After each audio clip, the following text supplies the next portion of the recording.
You want a war? You're gonna get one.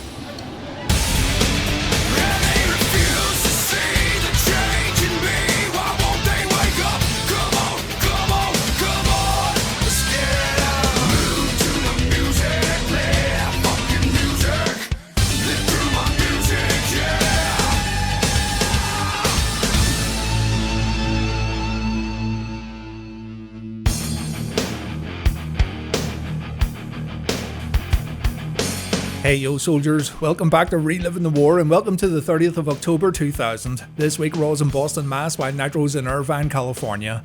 We're one night removed from Halloween Havoc 2000 and WCW managed to put on one hell of a boring pay-per-view. Tonight though, they promised to shake things up with a newly appointed CEO. The CEO's going to get revealed later on, so yeah, hold on to your hats ladies and gents. On Smackdown this past week, someone who wasn't Rikishi attacked Steve Austin. The bloody Stone Cold then went to the ring where Rikishi beat him up, and so we've got another mystery on our hands. Who's Rikishi working with and who has it in for Stone Cold? Austin faces Rikishi tonight inside a steel cage, and we've also got a number one contender match, The Rock vs Chris Jericho. This week's jam-up guys are Dan and Tim. These boys from the Collector's Bay set up their action figure booth at German toy convention Toysplosion, and check it out, they also had a little side hustle going on, Sniff delivery service fanny packs. I think more than just action figures were available at Toysplosion, you know what I mean? Thanks very much boys, and thank you for the support. We've got Chyna vs Eddie Guerrero for the IC title to open up Raw this week. On Nitro, it's Jindrak and O'Haire versus Mysterio and Kidman. The tag belts are up for grabs in this Nitro opener. Jindrak tried to boss Rey Mysterio around, but Rey put him down with a fantastic springboard head scissor takedown. Madden says O'Haire and Jindrak are just as good as the Andersons and the Road Warriors, while Conan says they're a pair of solid tossers. Yeah. And we've got Kidman putting Shawn down with a dropkick before Rey gets a blind tag. His sunset flip sends O'Haire to the other side of the ropes where the big man gets an easy break. And Rey gets planted with a military press into a Falcon Arrow. Great innovation here from Shawn O'Haire. Rey continues to get demolished with a sit-down powerbomb, but he's still able to tag out moments later. Kidman fires up on the champs with dropkicks and Shawn takes the Tornado Bulldog, though Kidman gets caught out with Mark's rack neckbreaker. He calls this move the MJ Delight, by the way. Our match ends with interference. I know, I can't believe it either. The Boogie Night show up when the Animals have it in the bag, and while Alex distracts Rey, Disco hits Kidman with a chartbuster. The champs win via pinfall, and Conan has to run in to help his teammates. Fun opener, good action, zero investment. Jindrak and O'Haire are a superb tag team, but please give them a storyline. Coach Kevin Nash and Mike Sanders get interrupted by Scott Steiner. Scott asks Kev how he's doing while holding Sanders by the throat. Big Papa Pump then bullies Mike into giving him a title shot tonight. Mike has no choice but to say yes, and Kev tells Mike that this commissioner job isn't going to be easy. I think he knows that already, Kevin. On Raw, Chyna's a little upset with both Eddie Guerrero and Miss Kitty. You see, the cat got all hot and bothered when she had an encounter with Latino Heat, and so it looks like Chyna's also going to lose her little friend. Chyna says she's over Eddie, she doesn't really care. What she does care about is Eddie coming out and defending his IC title in a match right now on Raw. Eddie broke Chyna's heart, Chyna wants to break Eddie. So Latino Heat comes out and he's brought some roses. Roses for the cat. He gets in the ring, Chyna goes on offense right away. Eddie takes a swinging neckbreaker, but Chyna's momentum gets stopped when the cat gets on the apron. Eddie sends Chyna out of the ring, the cat gets in a few cheap shots. The crowd loudly chant Eddie sucks as the action gets back in the ring, and Chyna's able to swing things around with a low blow. Eddie Guerrero likes to fight dirty too, so Chyna takes a poke to the eye, but Chyna answers with a back suplex. Eddie's now in a lot of trouble. He takes a handspring back elbow, he takes a DDT, Chyna then focuses on the cat when she pulls her into the ring, and Eddie gets wiped out when Chyna launches her old friend into her old lover. The crowd's loving the action right now, but their mood quickly changes when Steven Richards shows up and Chyna takes a Stevie kick. Eddie's able to pin Chyna for the 1, 2, 3, and then knight in shining armor Billy Gunn runs down to save Chyna from a post-match beatdown. He got rid of his magnificent hair, and I'm not sure how I feel about this. Still, a successful defense for Eddie Guerrero, and while the action was nothing to write home about, the crowd definitely loved it. A limo pulls up to Raw and out pops WWF Champion Kurt Angle, Edge and Christian. Edge is all pumped up because it's his birthday, and better yet, he has the night off. Amazing.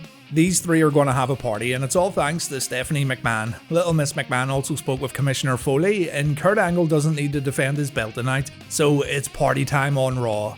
Steph gets out of the limo and she's sick. She spent all night licking toilets or something and she's come down with a flu. She says happy birthday to Edge, she shakes Edge's hand with her disgusting snot-filled paw, and she says she doesn't really feel like celebrating, but Edge and Christian don't really care. They go backstage where Christian gives Edge a present, the brand new Edge and Christian t-shirt, and Edge also gets a Rock Band-Em, so Rock can turn it sideways and stick it up his own ass.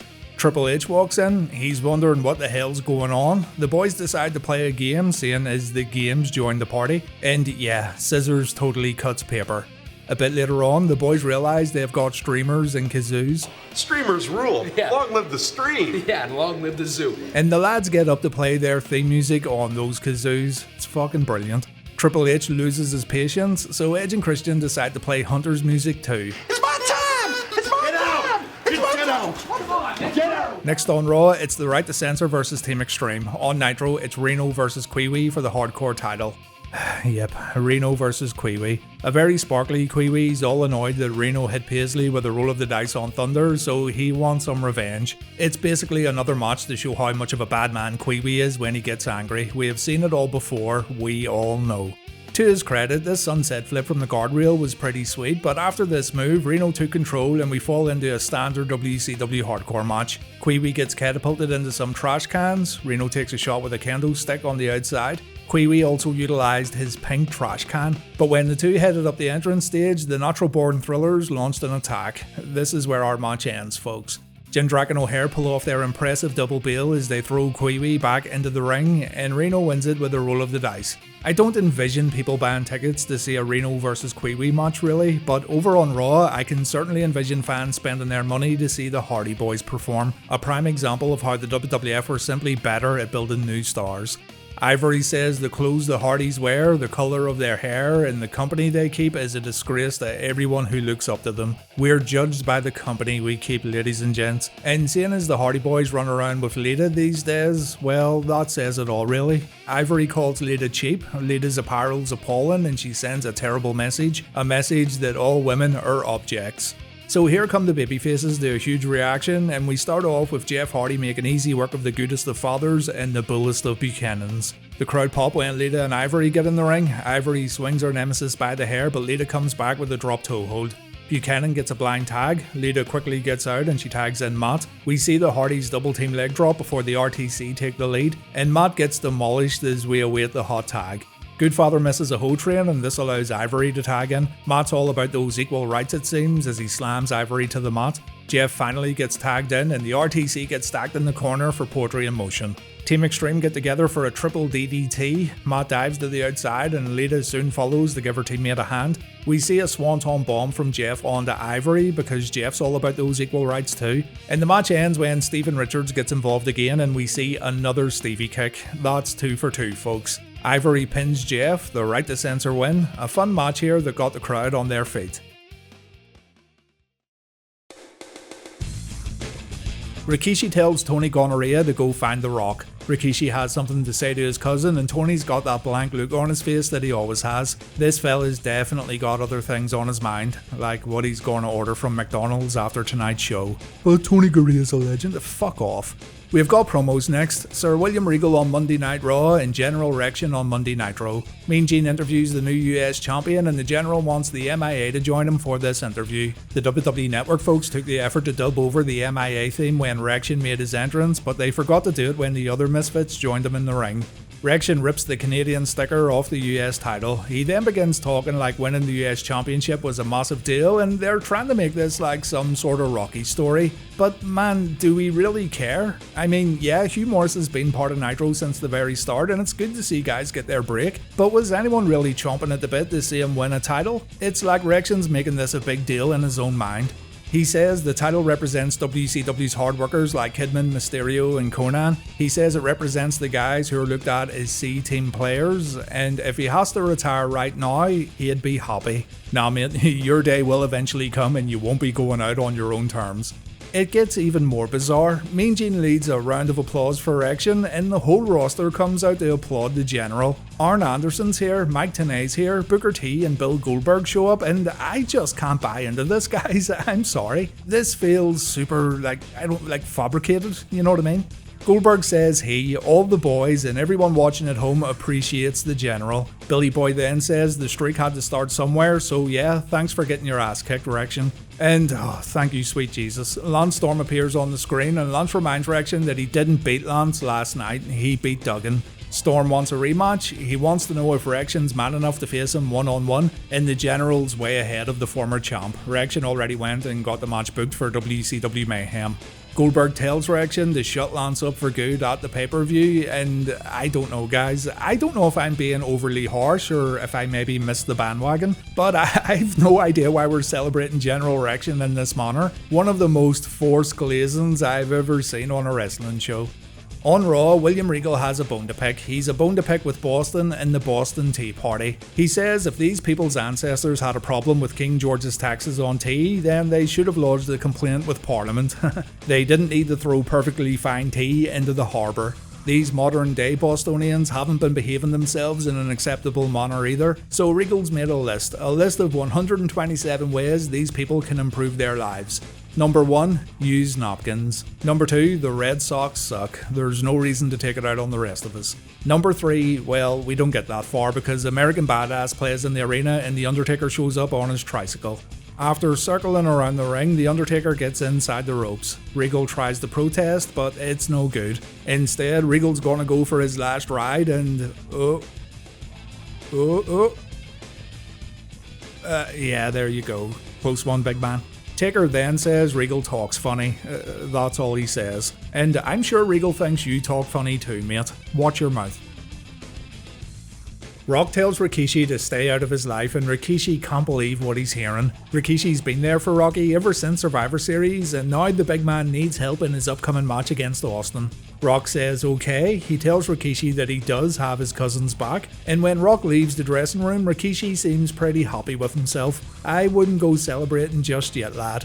Earlier on, Trish Stratus tried to decorate the TAPA office, and she made it very pretty and very floral. Not only were Test and Albert against this, but so was Crash Holly. So mad was Crash that he actually challenged Test to a fight, and that match is up next on Raw while Nitro presents a David Flair promo. Hell yeah.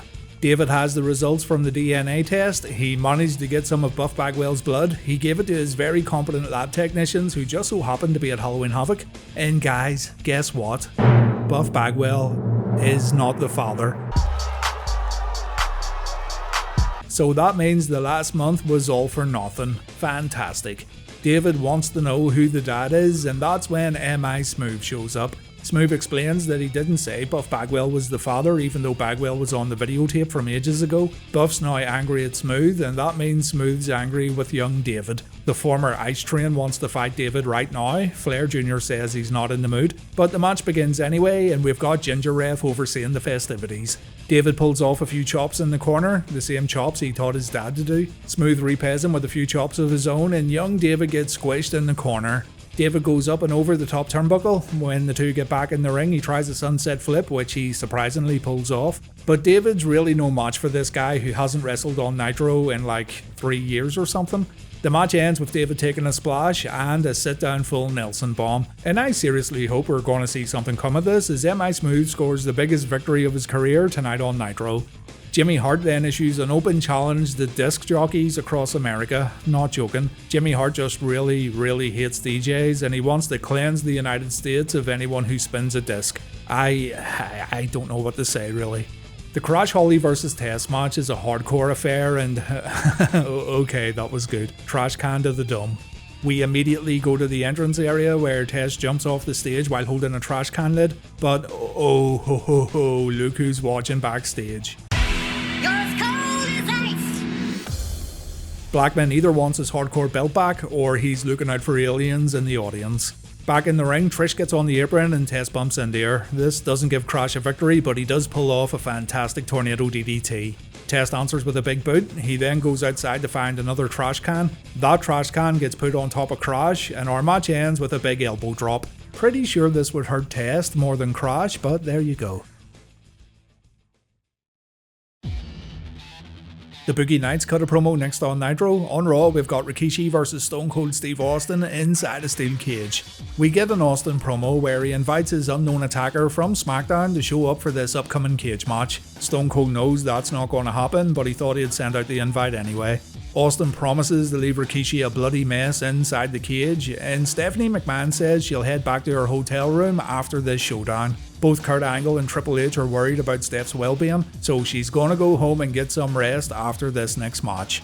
The bout begins on the outside. We've got a lot of walk and brawl here before the two step inside the cage, and when the match actually begins, we see a Thez press. Austin hammers his opponent before the two get to their feet. Rikishi comes back with a few Irish whips to the corner, and Austin takes a corner hip attack. Rikishi then looks for a stink face, but there's no way Austin was ever going to take this move. Stone Cold delivers a low blow. Rikishi then decides to leave the cage, but the match continues on. Pinfall and submission only, folks. Rikishi gets the cage door slammed in his face, the big man's busted open, and so Austin's living up to his word. The two get back inside the cage where Stone Cold throws a ton of right hands, but turnabout's fair play as Austin takes a low blow. Stone Cold gets put down after a standing sidekick. Rikishi delivers a big leg drop, brother. The two get up so Austin can get his head drilled into the cage, and Austin magically recovers before returning the favour. The match ends with Rikishi getting sent from one side of the cage to another. We then see a Stone Cold Stunner, and Austin wins via pinfall. It was a little underwhelming, if I'm totally honest. You may be wondering why a Stone Cold match was placed in the middle of Raw, but remember, in real time, this would have went up against the Nitro main event. If you've been paying attention, you'll have noticed that bigger matches or promos on Raw always end our number one, and this was strictly to compete against WCW. On Nitro, someone holds up a Boogie Nights recipe, one dancing fool with a bald head. No, that'll be one dancing god with a giant knob. One dancing fool with a big nose? Alright, can't really argue with that. Add the wrestling ring? Okay. Let opponents beat them down. Alright, lovely idea for a sign and all, but I'm just imagining the guy laughing his ass off while making this and thinking it was the greatest thing in the world. Now, that right there, ladies and gents, that's a sign. Disco's not sure why he and Alex are here tonight. Apparently, Mike Sanders ordered the guys to come down to the ring, so Disco thinks the Boogie Knights are going to get thanked for their interference earlier on, but Disco was very, very wrong, because Bill Goldberg comes down and he throws both guys out of the ring. This is very, very disappointing, and I'm going to write my complaint letter immediately after this episode. Goldberg says he wasn't sure who he was not too long ago, but now he knows exactly who he is. I'm guessing the match against Chronic gave Goldberg an epiphany of some sort. It's weird.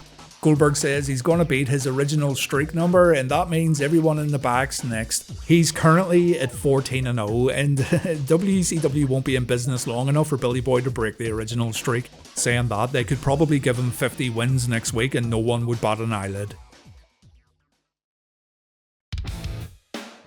It's time for Stephanie to go home. She feels guilty because she's being a bad business partner right now, but Hunter says it's okay. Kurt's an Olympic gold medalist after all, and everything will be fine. Stephanie needs to rest up, she needs to take it easy, so the boys put Steph in their limo and they wave her goodbye. Angle says he's happy he and Triple H could bury the hatchet. He seems happy that he's now friends with his old enemy, and Hunter says fuck that. Angle needs to get his wrestling gear because he's in for a long night. Al Snow's been giving Jerry Lawler a lot of presents throughout Raw tonight. Sweeties, drinks, about 10 copies of Playboy because Jerry goes through a copy every 3 days. All this because Snow wants Jerry to be his tag team partner in a future match against Raven and Taz.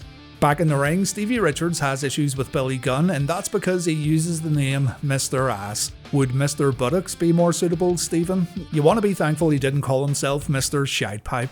So Stevie challenges Mr. Buttocks to a match right now on Raw, and if Stevie wins, Billy can no longer use his dirty, stinky name. Over on Nitro, the new WCW CEO gets revealed. Billy gets in the ring, he accepts this challenge on one condition. If Billy wins, Stevie has to kiss his bunghole. Stevie thinks this is absolutely fair, so he attacks early and he instantly pays for it. Billy launches Steven from one side of the ring to another. He uses Stevie's tie when performing a neckbreaker. Billy then wears the tie for a brief moment because... just because. And Stevie tries a back elbow, but this gets countered. Billy performs the jackhammer. Val Venus ensures the match is going to continue. Both Chyna and Billy attack Val on the outside, and it looks like Chyna went out of her way to avoid a bump at the ring steps. The referee gets taken out when he tries to stop Venus from using a steel chair. Back in the ring, Billy performs a famouser and he has the match won. Eddie Guerrero then shows up to hit Billy with the IC belt, and this allows Stevie to win the match, which means Billy can no longer call himself Mr. Ass. A pretty dominant night right here for the right to censor. On Nitro, Mike Sanders comes to the ring and he confirms Booker T will defend his world belt against Mike Awesome as promised, but he's also putting Scott Steiner in the bout to make it a three-way dance. And in regards to this new CEO, well, the new hotshot won't be running WCW, he'll be running to get Mike his reports, and then he'll be running out of WCW. Whoever this new CEO is will drop out of WCW because he hasn't got what it takes to manage this absolute circus.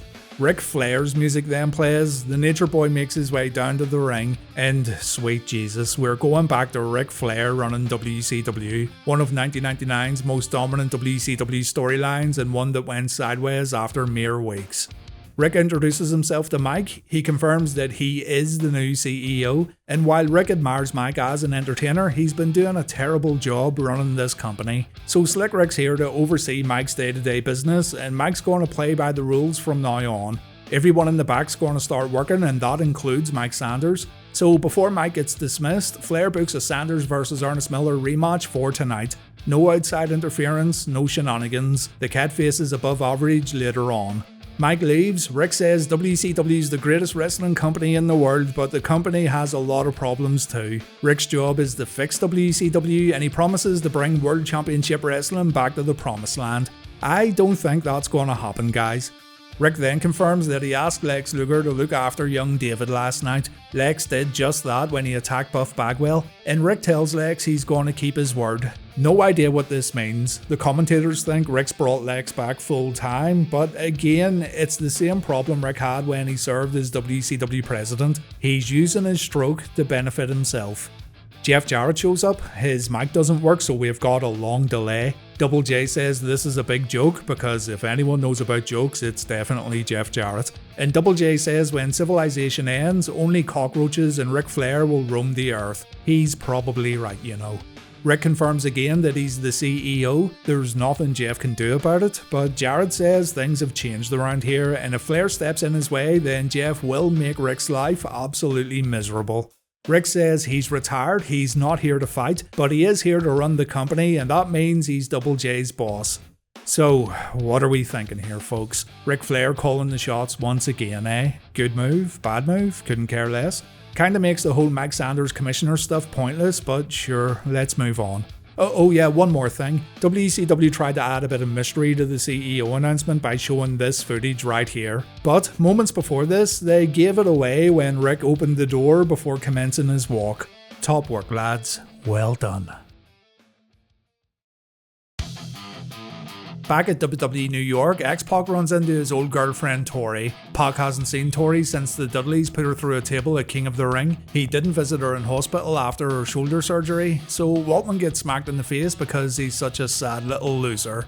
Mick Foley lets Chris Jericho know that Kane isn't in the building tonight. No one's going to interfere in Jericho's match against The Rock, and Y2J has a golden opportunity to become #1 contender. Triple H then pays Mick a visit. He confirms that Foley did say Angle isn't defending his belt tonight, but that doesn't mean Kurt can't wrestle tonight. Triple H proposes a non-title one-on-one match, the game versus the Olympic gold medalist, and Foley likes that idea, so we will be seeing Triple H versus Kurt Angle in just a moment. Right now though, Mick's coming to the ring to cut a promo while Lex Luger delivers his return speech live on Nitro. And Mick tells the fans in Boston that he booked Triple H versus Kurt Angle because it'll make Triple H happy and it'll make the fans happy. He also says the winner of Jericho vs Rock tonight will face Kurt on Smackdown, but Mick then reveals that he's been having a tough time being commissioner and he teases he's going to give it up. He then confirms he's not going to quit, but instead he's going to bring in a little help. He's bringing in a lieutenant commissioner, and that lieutenant commissioner is Deborah. The reaction's mixed here. There is a cheer, but then it kind of fizzles out. But you know and I know why Mick Foley hired Deborah for this position. Deborah gets in the ring. Mick says he knows he made a great decision when hiring this lady as his new lieutenant. The fans chant "We want puppies" while Deborah doesn't say a word. So there you have it. Deborah now has control in the WWF, fellas. Can't see this being a mistake at all. So what does Lex Luger have to say, and will he embellish a bit on what Flair said earlier on? He says the crossroads of WCW have finally arrived. The true superstars of the company are ready to regain center stage. And what Ric Flair was meant to say earlier on is that Lex is back on the full-time WCW roster. Package puts himself over before saying his attack on Bagwell was merely a business transaction. He's starting to sound a bit like Chronic. And Lex then says he's going to make a huge statement that's going to rock WCW to its very foundation. Are you ready for it? Are you ready? Well, careful you don't pee yourself a little, because Lex Luger announces he's next. Lex is challenging Goldberg to a one-on-one match. Fucking whoopity-doo. Buff Bagwell shows up. He says Package is overlooking him, and Buff is more than happy to give Luger a kicking tonight on Nitro. Lex says he'll go to the back and get his gear. Buff says he's got a referee with him right now, so there's no time like the present. Buff and Slick Johnson make their way down to the ring, and the match begins. Bagwell delivers a neckbreaker right away. He then goes for a blockbuster, but he takes out Slick Johnson instead. Terrible aim, Buff. Terrible aim. I mean, it looks like he intentionally went for Slick. Lex attacks Buff with a steel chair on the outside. He gets Buff in the ring before signaling for the rack. Lex delivers his finishing move, and Lex wins this impromptu and very brief match. So Lex Luger and Ric Flair are back in what happens to be full-time television roles. Lex is going after Billy Boy Goldberg. I'd be surprised if this moves the needle at all, and, well, who am I kidding? It doesn't move the needle at all. But it appears WCW's also going into its past to try and boost the ratings up. Kurt Angle's freaking out about this upcoming match against Triple H. Edge and Christian, however, know how to cheer the WWF Champion up. Angle! Angle! Guys! Cripes on Friday. Would you give us... I don't know what's funnier, Angle's theme being played on a kazoo, or Angle saying cripes on Friday. Over on Nitro, meanwhile, Chronic had a match against the Perfect Event, and Coach Nash said everything was all good between Palumbo and Stasiak. Stasiak apologised for his actions, and the lads celebrate by getting their asses slapped.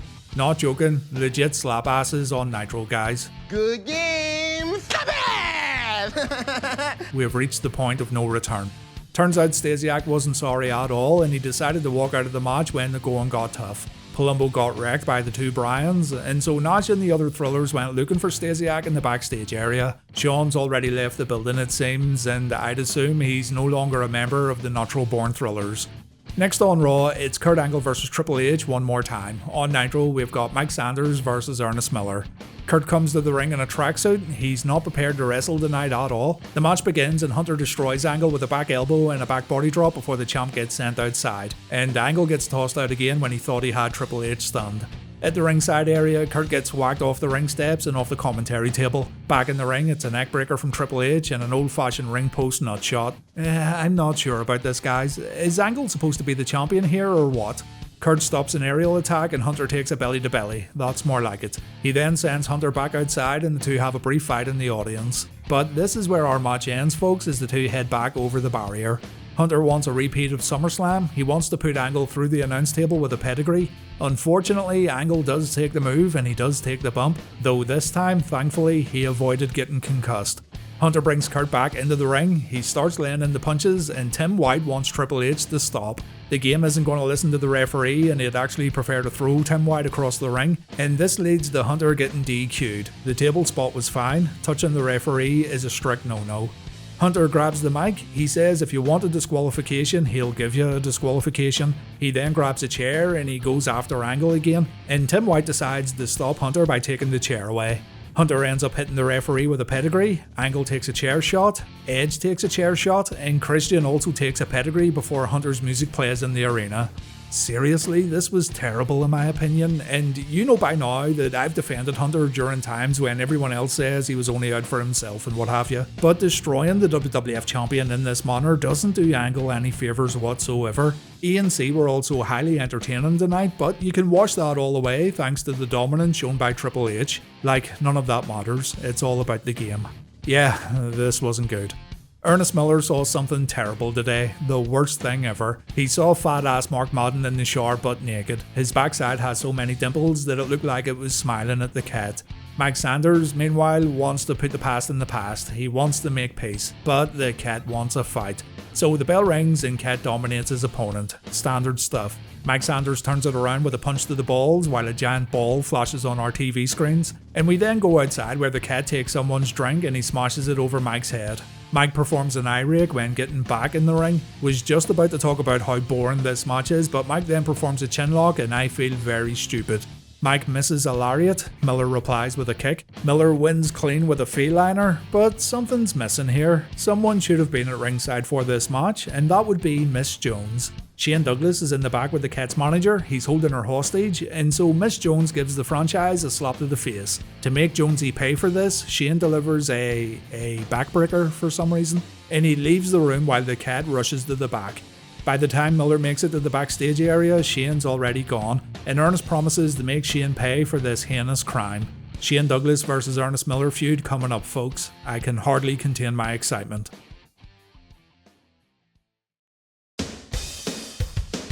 Before meeting in the ring in our Raw main event, Chris Jericho and The Rock have a joint interview with Michael Cole. You'll want to check this one out on YouTube in its entirety because it's pretty good.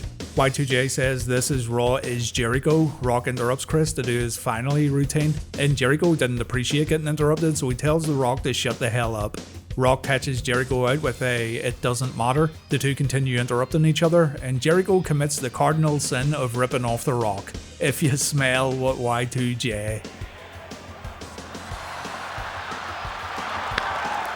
He's cooking. Rock indulges Jericho. He smells what Jericho's cooking. It's 100% grade A, money back guarantee, one big bucket of Canadian moose piss. It doesn't matter if it's Chris Jericho, Chris Jericho's daddy, Chris Jericho's mama, Uncle Joe Jericho with the glass eye, Grandpa Jimmy Jack Jericho with the iron lung, or even Grandma Jezebel Jericho with the double XL dirty panties. Chris can bring them all and Rock will lay the smackdown on all their asses. The whole Jericho family will never ever be the same again, so let's see if Jericho can get the job done in our Raw main event. It's Rock vs Jericho in a number 1 contender match while Nitro presents Booker T vs Scott Steiner vs Mike Awesome. Booker said earlier that Mike earned his title shot fair and square, but the good thing is Mike Awesome wants to beat up Steiner just as bad as Booker does. Mike, meanwhile, was too busy being groovy, but he pretty much confirmed that it's going to be a 2-on-1 affair. In the ring, Scott said Booker's carrying his belt, saying his Big Papa Pump beat the champ up last night at the pay-per-view and Booker got punked out. So Scott wants to continue punking Booker out after the champion makes his entrance. Steiner gets plenty of time to beat Booker up here before Mike even makes it to the ring. No idea why it's taken Awesome so much time to get ready, and I guess he was too busy in his shaggin' wagon with Crowbar. Eventually, Mike comes out and Steiner takes an electric chair drop. Booker follows with a missile dropkick. Scotty's been taken out, and so much for it being a 2-on-1 match because Awesome goes right after Booker. Scotty comes back in to break Booker's jackknife cover. He then delivers a belly-to-belly to Booker before Awesome comes back in with a top rope clothesline. The camera flashes in this shot really highlight how empty WCW arenas were during this era, and WCW really put in the work to make arenas look deceptively full. Mike performs a big splash on Steiner. Booker stops Mike from performing an Awesome Bomb and Scott takes an axe kick. Clothesline from Mike, Exploder from Big Papa Pump. No one's gaining the advantage here, so Scott brings Booker to the outside and his double axe handle from the commentary table looked pretty weak. Awesome hits Scott with a chair. Scott repays Awesome with a low blow back in the ring. Booker takes a low blow too for good measure, but Book shakes it off and Scott takes a hook kick. It ends with mercy when Awesome gets put in the Steiner recliner. Booker kicks Scott and Big Papa Pump falls out of the ring. This leads to Mike Awesome taking a book end and Booker wins via pinfall. The commentators note though that Booker didn't actually beat Scott right here.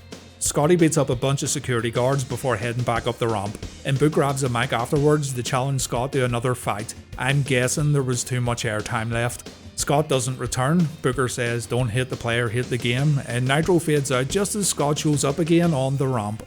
Bad timing right here, but honestly I couldn't wait for this match to end anyway. Don't know what it was, but I didn't dig the Nitro main event at all. On Raw, Rikishi's keeping an eye on the action as we get underway. We begin outside the ring and Jericho's being much more aggressive tonight, and he has no problem fighting dirty as Rock gets choked out at the commentary table. We get in the ring, forearm shot and clothesline from Jericho before we go outside again. Rock launches Y2J into the ring steps and Jericho gets dropped on the barricade. Keish is still watching in the back as our match continues on. In the ring, Jericho performs a heel kick before delivering a few chops in the corner. Rock comes back with a DDT as both men already look spent. They get up and Rock delivers a few punches, but Earl Hebner gets in the way and the referee takes a smack right on the mouth. Again, Jericho has no issues fighting dirty. He delivers a low blow before grabbing a steel chair. Rock ducks the chair and Jericho ends up taking a spine buster on the steel. But the referee's out and the match continues on. Jericho puts Rock in the walls of Jericho, a second official runs down, and after a long struggle, Rock makes it to the ropes. Rock then pulls off a dragon screw, and Chris is lucky he didn't dislocate his knee right here. And this gets followed up with The Rock's brilliant, excellent, top quality version of the sharpshooter. Jericho saves himself by making it to the ropes. Rikishi then shows up when both men stay on the mat. Mike Chioda gets attacked by the Big Ooze, while back in the ring, Chris delivers his lion salt to Rock. Hebner wakes up, Jericho gets a 2, and The Rock ends up winning it after a rock bottom. You may be wondering why Rikishi even bothered to show up, but all gets answered after the bell. Rikishi goes after his cousin and Rock ends up getting destroyed by the Big Ooze. Jericho gets thrown out of the ring. Rock gets a giant ass smashed into his chest, and before Raw goes off the air, Rikishi makes a confession. He says The Rock actually did know that Rikishi ran over Austin, and as a matter of fact, it was Rock who gave Rikishi the orders. Rock begged Rikishi to run over Stone Cold Steve Austin, and Rock now has some explaining to do.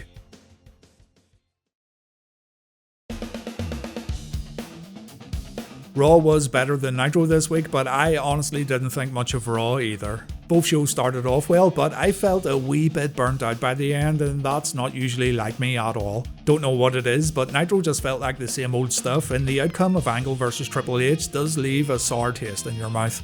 I would have called it a tie, but that's giving Nitro too much credit really. The only real thing of note on TNT was Ric Flair becoming CEO, but we've seen it all before. Raw's on 153 points, Nitro's on 82, and we've got 24 ties. In the TV ratings, Raw gets a 4.9, Nitro gets a 2.5.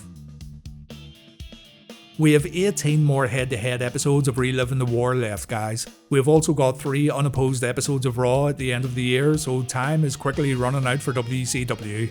Next week, Lex Luger rips into Goldberg a little more. We've got Ric Flair making a few matches official for WCW Mayhem. And get ready to feel the bang once again, folks. DDP's back in WCW. On Raw, The Undertaker's back in action against Val Venus. A legendary faction tries to put their issues behind them for one night only. And oh no, this absolute psycho's back on our TV screens. My god.